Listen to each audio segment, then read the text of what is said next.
All right, this past week here in Edmonton, 14 candidates for the Conservative leadership made their pitch to Edmontonians, asking for the rose, because really when you've got 14 candidates, it's kind of like The Bachelor and Bachelorette. We're now less than 3 months away from the vote for this race. What's going on? We're not seeing any candidate really find traction. We're not seeing candidates throwing their support behind other people. What's your take on this race so far?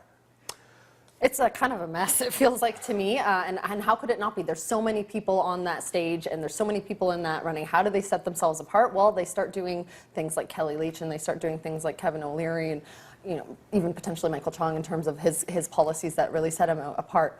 But I mean, it's really a mess. I don't know how Conservative voters can really participate in a process like this, because there's so many voices, it's so loud. How do you really hone in on something, and how do you as a candidate set yourself apart? Well, part of the problem is that if you are a party in government and you're running to automatically become the prime minister or the premier, then there is energy. And not only your party members, but frankly others care, and they will buy a membership just to figure out or to contribute to who the prime minister is going to be. This is a non-starter.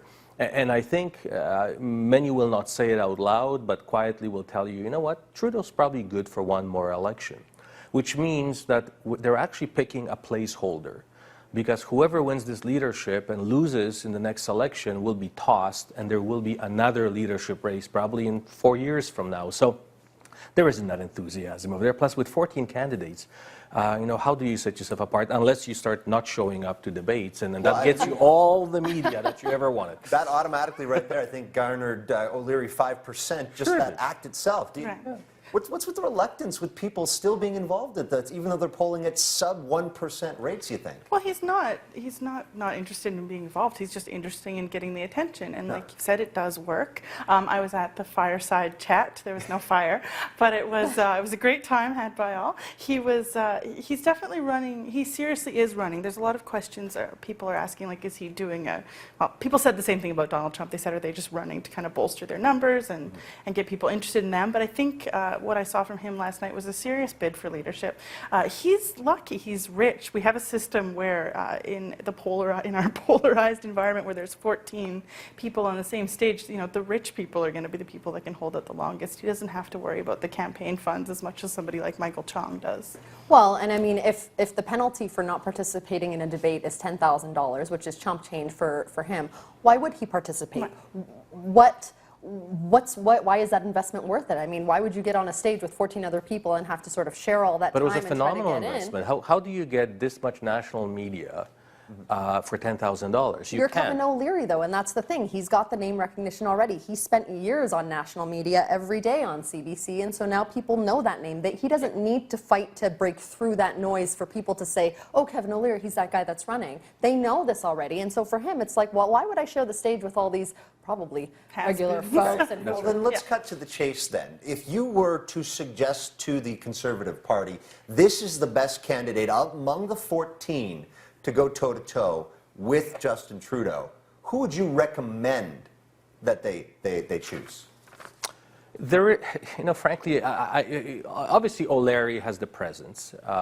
He's a media personality, but I'm not sure if he has the substance that is required for politics. And he may be a savvy politician, but savvy businessman, but those are two different skill sets.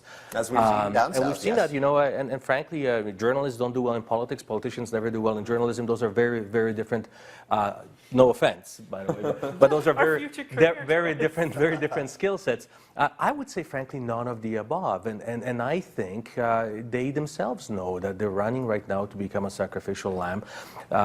Notice there is some strategic endorsements right now. All the Jason Kenney Unite the Right guys all of a sudden found a guy in Quebec who isn't as conservative as they are, but they really are rooting for somebody from Quebec to win this particular leadership. Why?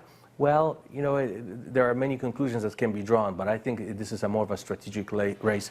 Let's pick somebody that will carry us through, and the real race will be the next one. All right, we do have to go to break. Give me a name before we go, if you have one. I think probably Michael Chong, but he's never going to win, so the Liberals are dodging a bullet. Trudeau's going to wipe the floor with all of them. So there you go. It's utterly, utterly hopeless if you're a conservative heading into the next federal election. Thank you so much. Always a pleasure here. That's a wrap for your Thursday Hot Topic panel. Don't go too far. We're going to check in with Bridget Ryan, who's down at a really cool event at Belrose Composite High School. Stay tuned. Be back in just a couple minutes.